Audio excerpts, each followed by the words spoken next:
Welcome back to Family Twist. I'm Kendall. Before we get into this episode, I want to share a little context about the moment in time when we recorded it.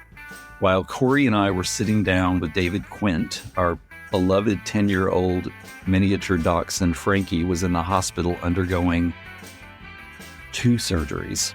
Frankie's not just, quote, one of the dogs. He's Corey's shadow, his constant companion, the one who curls up against him when we record, the one who follows him from room to room, the one who somehow knows when Corey needs to be grounded. So when you hear Corey get emotional in this conversation, know that it wasn't just the power of David's story. It was that he and I were going through something really raw. We were fragile. We were waiting on updates from a vet while talking about fathers, orphanages, loss, and reunion, and David handled it with so much grace. This episode is about his documentary, Father Unknown, the story of his father growing up in a 700-year-old Swiss castle that functioned as an orphanage, and what happens when David decides to take his dad back there decades later, iPhone in hand, recording everything. What unfolds is discovery, reunion, and the kind of identity shift that so many of us in this community understand. We also talk about untangling our roots, where David will be screening the film. And if you've ever been to Untangling Our Roots, you know it's a space where stories like this don't just get watched, they get felt. So this conversation holds a lot. It holds father wounds, it holds late discovery, it holds reunion, it holds perspective, and for Corey and me, it also holds a little dachshund named Frankie fighting hard in a hospital. Here's Corey with filmmaker David Quint. Hey, David, welcome to the Family Twist podcast. Oh, thanks for having me. Absolutely. Full disclosure, and I don't know how much you know about our show, but Kendall and I talk about this semi-frequently, that we don't like to know too much going in. So we have not watched your documentary yet, though we plan to. I will say, I watched the trailer today, and it's been an unemotional week for us. One of our dogs is in the hospital, so I'm already crying during the trailer. I'm so glad that I didn't watch the movie yet. I completely understand. In fact, you saying that it just got me. Yeah, well, good. I'm glad that you haven't seen it yet, and it's fun to talk about it from that point of view. So that's great. We're excited for the Untangling Our Roots Summit coming up here shortly, and excited that you're going to be screening the film there. And I definitely want to hear about John Fogerty, but we'll get to that a little bit later.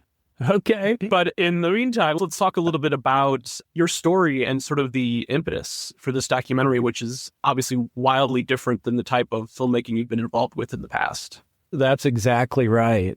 You know, I've worked in the film industry for 30 years in various capacities as a cinematographer and then as a director, and all of the sort of steps up the ladder. I got used to, over the years, working with a group of people. Maybe the crew was small, but maybe it was large. Maybe the budget was extensive for a production. Maybe the shooting schedule was weeks or months and clearly outlined. But what happened with regard to Father Unknown is not like any of those things. The impetus was not really, I think, to make a film. There wasn't a clear thought I had prior to this sequence of events happening, that there certainly wasn't a thought, oh, I think I'll make a film about the orphanage my dad grew up in. In fact, we'll go back there. I didn't have any thought like that. I think it was really motivated kind of from an unconscious place. I don't know about you guys, but that's happened to me at various points in my life where I find myself doing something, feeling compelled to do something, thinking that it's important or the right thing to do, but really not knowing why that is, but feeling strong conviction that I needed to do it. So I think we can relate. When we started this podcast, it's taken on a different form than what we intended. Originally, it was just going to be capturing Kendall's story for his historical posterity, you know, about his DNA surprise and life as an adoptee. And we quickly realized, like, okay, well, there's something bigger here, and we want to hear and tell other people's stories and get this out there. We quickly became ingrained in the communities, which is great. Doing this podcast together has been life-changing for us in many ways. Yeah, that's great. So Talk to us a little bit about your father and growing up in an orphanage and what happened in his life. Well, I didn't really know much about his childhood. So, the story really starts from me as a kid. None of us, we all sort of emerge not really knowing what's going on. We're born and we're trying to begin to put the pieces together. And I was probably 5 or 6 or 7, and I thought, my dad seems different from these other dads. A lot of us have thoughts like that. There's plenty of ways people can be different and are different. But the things that were running through my head are like, I would ask him about his childhood or maybe some sort of reference, or maybe he would even offer a little input as a dad, and he would say things like this.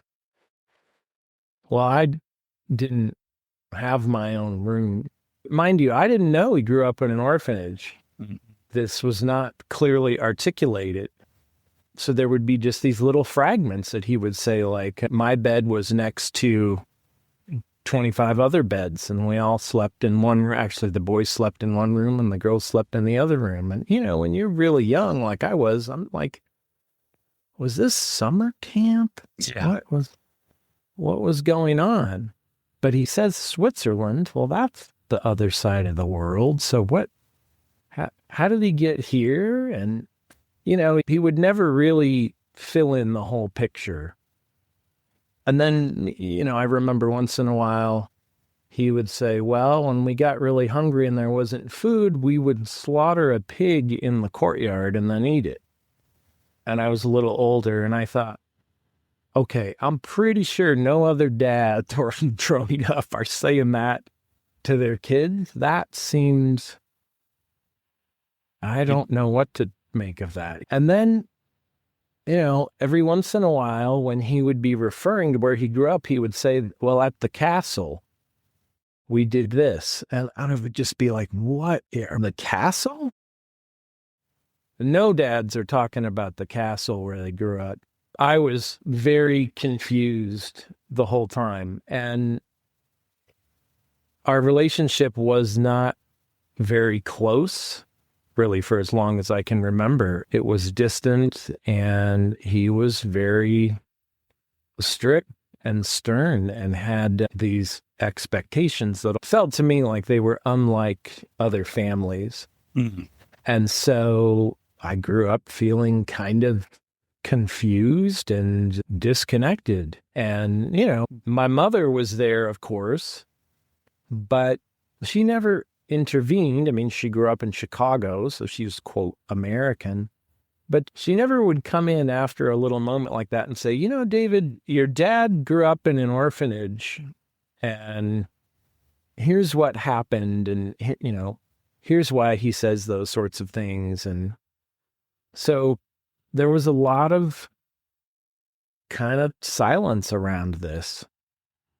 And so as time went on, I got a little older, and I was like, well, Dad, how did you get to America? How did that happen? And he said, well, one day when I was 12 years old, I was working out in the field, and I was like, you weren't in school? And he said, oh, David, we didn't go to school. I mean, we had a little bit of instruction when the work was done, but we worked in the fields and did all of these sorts of things. And I said, well, you were 12? And he said, yeah, but I didn't know how old I was. And I was like, what? What do you mean? And he said, I never had a birthday. Nobody told me how old I was. So I didn't know where I was. I didn't know how old I was. I didn't know how long I had been there. He said, I actually thought that the headmaster of the orphanage was the parent of all of these children, of all these boys and girls. And he said, I didn't know that people grew up with a mother and father, or one or both. And I didn't know people lived in a home versus a 700-year-old castle. I was just trying to assimilate all this stuff. Anyway, he said, one day when I was 12, a letter came and I got called into the headmaster's room, and he read this letter to me, and the letter said, "Dear Urban, you're not an orphan, I'm your mother. And you're going to come to America and live with me now." My dad said, "Well, where is America and what is a mother?" And so the headmaster explained, America's on the other side of the world. And at 12 years old, I guess my dad was learning about the birds and the bees, in a sense, something that almost all of us just come to understand from growing up. They put him on an airplane. He'd never left this little area of Switzerland. He didn't speak any English, and he flew to the other side of the world by himself. His mother had said, "I'll see you at the airport, and I'll be wearing a pink scarf." I just imagine my dad getting off this plane. He's in America now, and there's all of these people, I'm sure, dressed completely differently, different culture, foreign language. He's looking for a woman in a pink scarf and somehow trying to conceptualize that this person is his mother, not totally knowing what a mother is. And so he was reunited with his mother in Philadelphia. He struggled. He missed home. And I remember him saying, I was so homesick. And I was like, homesick for an orphanage. That's all you know, But right? it was home.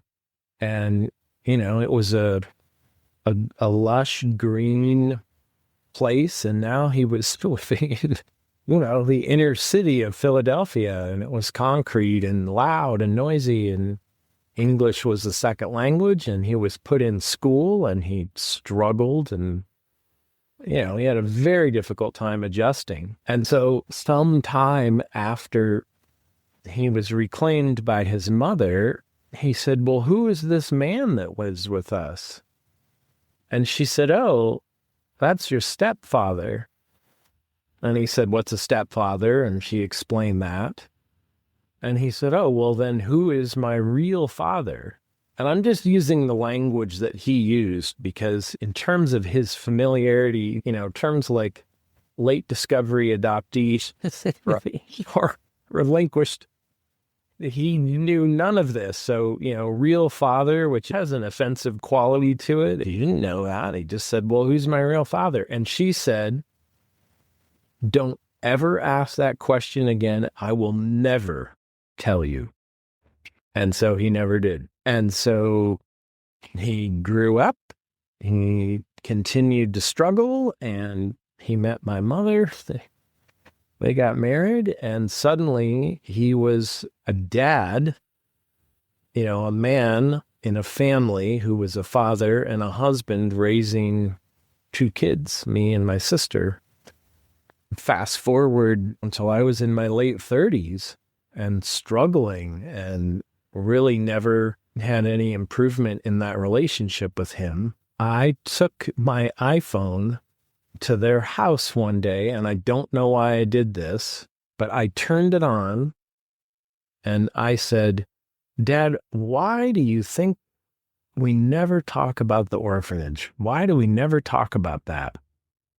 And my mom was there too. And he said, "Oh, you mean that's the place I had worms?" And I was like, "What?" "Yeah, worms." And then he described, having a parasite. Again, more of these really weird fragments that were disturbing, that don't. He talked about being hungry and stealing food. And he said, "Well, I don't know." And my mom said, "David, I don't think there's anything to talk about." And I was like, there is everything to talk about. This doesn't make sense. Doesn't all that stuff feel weird to you? It feels strange to me, and no one is contextualizing it. But I left. I recorded that. I went home, and probably a month later, I thought, I'm going to see if that orphanage is still there. So I found a website. This is long before Google Translate and ChatGPT. I found a website in German for this Schloss Bieberstein, which is what the orphanage was called, and it was still there. I sent an email in English and said, I know this is really weird. I live in the U.S. My dad says he grew up there. Do you have any records? Can you explain why he was there? Is there any information? What was this place? Why were children sent there? And I hit send. And I thought, this is never gonna come back. But I was desperate. 3 weeks went by, and I had an email in an inbox, and it said, Dear Mr. Quint, we are no longer an orphanage, but we do have records from when this place was an orphanage. And I get emotional again. This story it's so deeply impacting. We have records, and I went through the files that remain, and I found a list of children, and your dad's name is on it, and there was a photograph. And that is the first thing I saw from my father's childhood that was real. Meaning proof we had been in this place. I mean, I never saw a photograph of him as a child. He just would say these things, these little fragments that seemed utterly ridiculous or implausible or who knew what. I was stunned, and I said, I can't believe this. What? Asked him a million questions, and they responded and said, we're no longer an orphanage, but the castle is still here, and we wonder if your dad might know this man. There's a man that comes by once or twice a year. He lives in Switzerland. He's the same age as your dad. And maybe they knew each other. And they sent me his name. He actually was on that same list. And so I called my dad and I said, do you remember a kid named Sepp? And my dad said, I haven't talked about this story in a while, so it's so moving to me. And my dad said, I slept in the bed next to him. I totally remember him. And so I said, Dad, we gotta go. We have to go there. And so it was at that point when I said, I don't know what's going to happen, but I am recording every second that happens from the moment we get to the airport until we come home. And by the time it was over, I'll pause there. Well, we don't want you to share everything because we want to encourage people to watch the film as the story unfolds, but I can guess that there were definitely some discoveries once you arrived in Switzerland. Yeah. What was that like being with your dad when those discoveries were happening? We got to talk about all this stuff that we never talked about. I got to stand in the place and go, oh, it is a 700-year-old castle.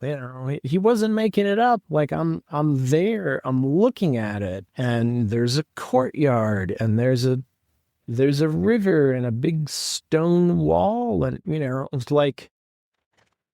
it was like he became real in front of my eyes. And it wasn't just to see the things that he had kind of referenced. It was his emotion around being back in that place. Mm-hmm. He remembered so much from being there, and we were talking about it, and I was like, oh my gosh, he's a human being. This makes sense to me. This feels like a more typical interaction between two human beings. And so it was incredible to just be there and share those memories with him. Sep, the kid who slept in the bed next to him, met us there. And next thing you know, those two are talking about how it would be for any of us. You go back to the place you grew up and see an old friend from when you were 7, 8, 9, and you're talking about shared memories, and I couldn't get a word in edgewise. I mean, I wasn't trying to, but they're speaking Swiss German, so I can kind of follow, but I never saw my dad have a conversation with anybody like that about his childhood or a friend from his childhood. So it was like a new person was emerging. Did he value it a lot, the experience? He did. I think at the time, he was so in the moment of it that he really wasn't thinking about really what was happening. He was just, there's a scene in the film where we walk in the castle and they open a door down to the cellar of the castle, which is this big, it's sort of like the dungeon. I mean, this is stuff that I imagined when I was a kid that he was talking about, and maybe not quite as dramatic as what I had imagined, but, down stone steps and you're in the basement of this castle. And he walks in there with Sep and the man who ran the sort of leadership of the castle presently. Mm-hmm. And the man said, "We'll go any room you want to go in. You have free reign of this whole place. So take your time, walk through the whole thing." And that door opened and he said, "It still smells the same." It smells exactly the same. So I think for him to sort of reconnect those pieces and be able to kind of validate that, and really also to share that with someone else who was there, was just huge. Just huge. Did you get an answer to the question as to why his mother said, "Never ask me about this again"?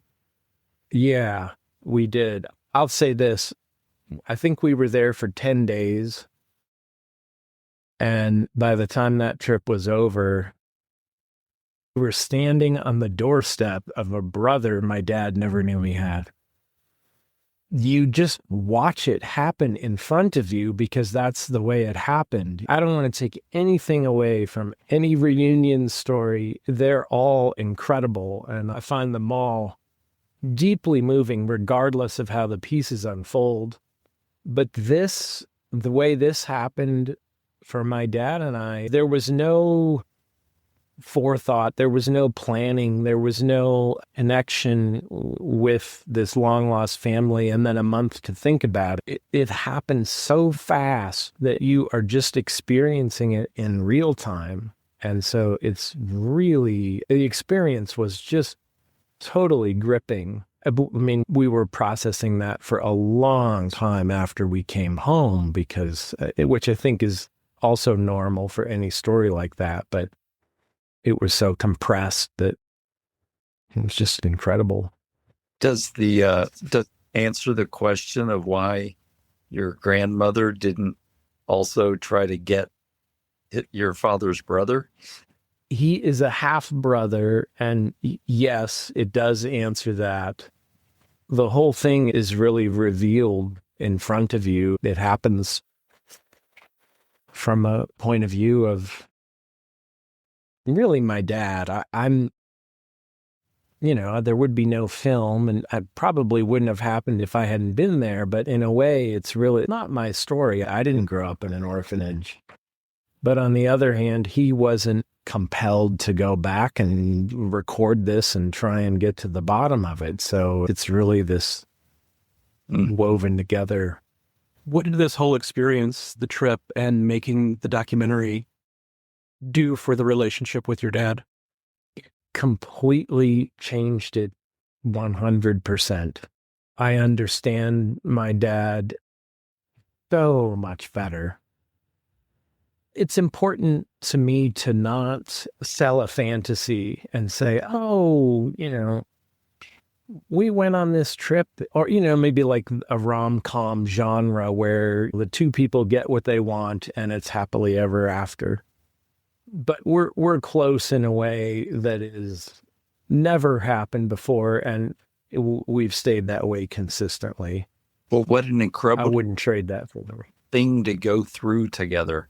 It was a hugely transformative experience. And, sharing the story, sharing the film with other people, and then talking about it has been a big, big part of that, because, this weird bunch of fragments that I talked about at the beginning, that I was sure these never happened to anybody else and didn't make any sense. And I can't even explain all this stuff and no one will ever get it. Well, guess what? It turns out you guys know this, I'm sure.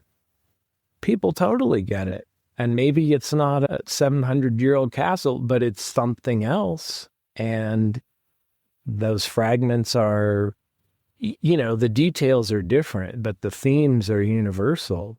And so sharing our story and also hearing so many other stories was really powerful and meaningful. Greg, I want to know about Sepp now. I hope he's figured in the film. Yeah, he is. Sepp ended up staying at the orphanage until he was 18 and became an adult and was, I use the word paroled, but that's not really, when he was released. Aged out, he aged out of the system, yeah.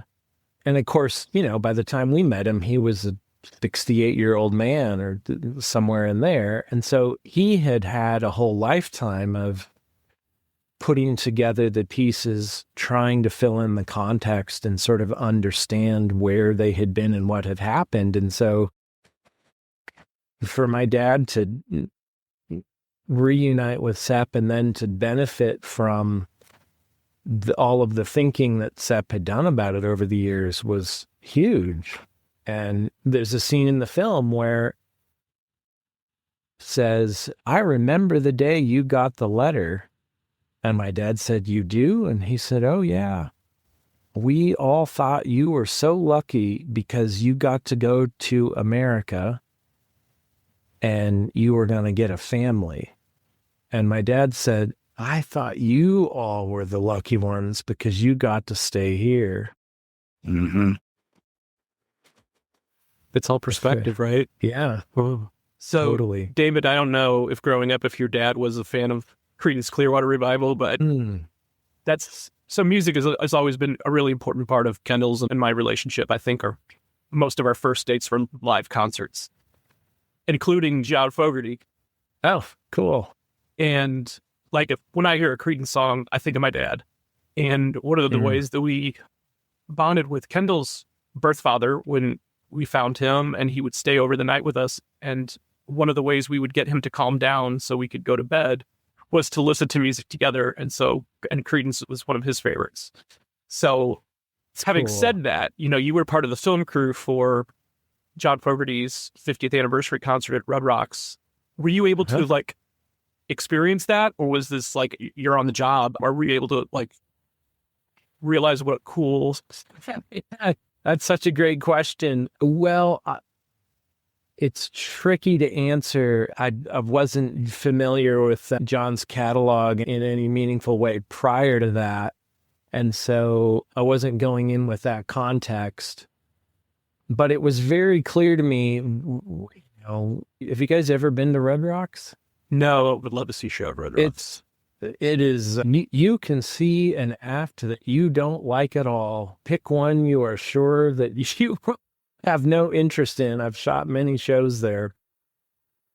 And I've walked away saying that was really amazing. And I didn't even like that group or person or whatever.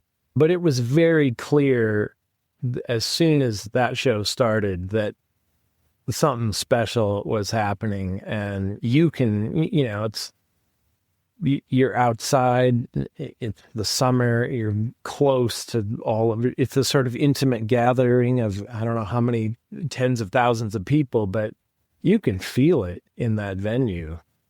So yeah, really an amazing night. That's awesome. But mostly really focused on, you're really paying attention to the details of what you're trying to capture, for sure. Well, we'll definitely be thinking of you when we watch that concert. Yeah, it's something else. It's really, really good.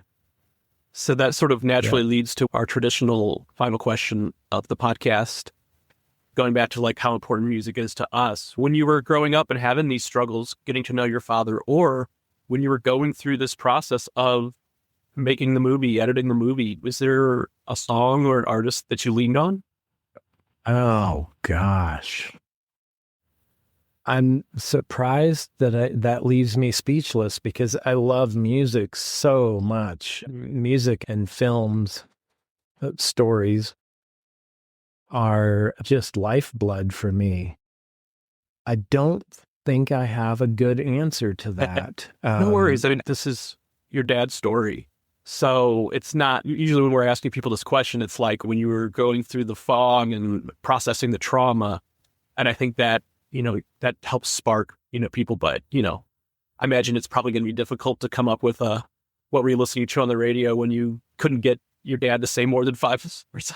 Well, it's funny. It is funny. I did remember there's a moment that I know I shot on that trip that's not in the film, but it's the two of us driving. We had an old school GPS hanging off the rearview mirror. I'm driving I don't know where I'm going. I'm just following the little purple line. And, my dad brought a number of things on the trip that I didn't know he had. And the reason I bring that up is it is one of the things he brought with him that he did not fully understand, that he had saved from his mother's house after she died, is the reason we end up on the doorstep of the brother's house. Well, I didn't know that he had that in his backpack. And so we're driving, at one point, and there's a little more conversation starting to happen between us, because I'm asking him, well, what does that sign say? And he's like, hey, you want to listen to this? And I'm like, what's that? He sticks it in the CD player, and it was the Eagles' greatest hits. And I was like, I didn't know you were into those guys. So I do remember we ended up talking about that. So I think on the trip, that's probably the best answer I have, is distinctly remember that. Well, good choice. You can do much worse than that, for sure. I'll say the only reason, and I was there with my uncle, the only reason we left in the middle of the Eagles concert was because my brother's band was playing a concert that night and we had to get over to. Oh, that's great.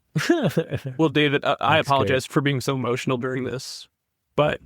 Don't apologize. I don't think I can make it through a screening of the film. In fact, I know I can't. I have never done it and not been impacted. And let's face it, I know the story. I know what's going to happen. I've experienced it. It just gets me at certain points, and I'm sure that is never going to change. So there's nothing to apologize for. Yeah, I could tell my story every day. I get emotional every time, and it's because of what a wonderful impact it's had on life, Yeah, I was editing an episode last night that it was just Kendall and the guest, and I'm just like, tears.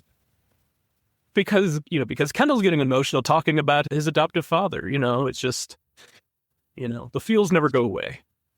Mm-hmm. Well, it's interesting. I remarried after the film, and my marriage at the time, the film was making, it was certainly part of the story, struggles in relationships. And I met my wife, Kathy, through screening the film. Oh. And Kathy is an adoptee and a therapist who works with adoptees.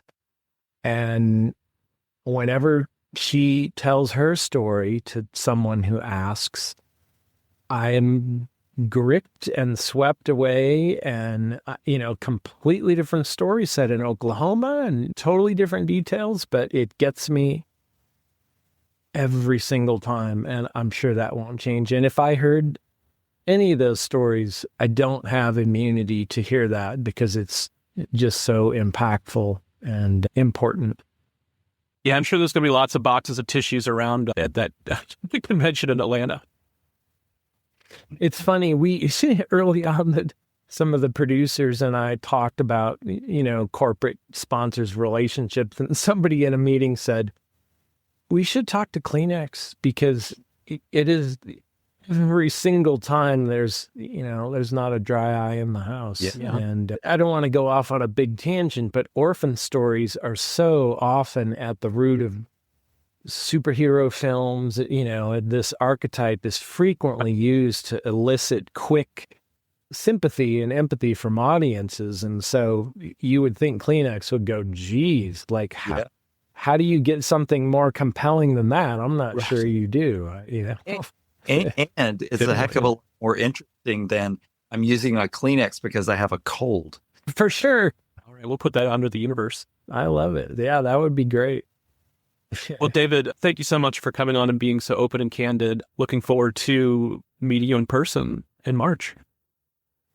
Yeah, that will be great. I would look forward to seeing you guys there, and hopefully we can get a little chunk of time because I would love to hear that. And it's great to not only hear the primary person's story, but then when you have a family member, significant other, whatever, that can sort of weigh in and be the color commentary on that, I think it's even better. It's just more rich and powerful. There's something David said that keeps echoing for me. He talks about fragments, the strange little pieces of story his dad would drop over the years, the castle, the worms, the slaughtered pig, the silence. So many of us grow up with fragments, things that don't quite make sense, details that just don't fit, feelings that have no explanation. And sometimes it takes going back, literally or emotionally, to stand in the place where those fragments began. While we recorded this, Frankie was still in surgery.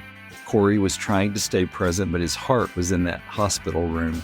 And when David talked about how returning to Switzerland changed his relationship with his father, I could feel how much Corey wanted that kind of healing in every relationship he loves, human or canine. Frankie's home now, healing, and we are too. That episode reminds me that love is complicated, identity is layered, and sometimes you just don't know what you're missing until you go back and look for it. If you're heading to the Untangling Our Roots conference, make sure you see Father Unknown. Bring tissues. Apparently, we're working on that Kleenex sponsorship. And if you're in the middle of your own fragments, your own unanswered questions, your own complicated relationship with a parent, know this: you are not alone. There are more of us than you think. Family secrets are the ultimate plot twist. We'll see you next time.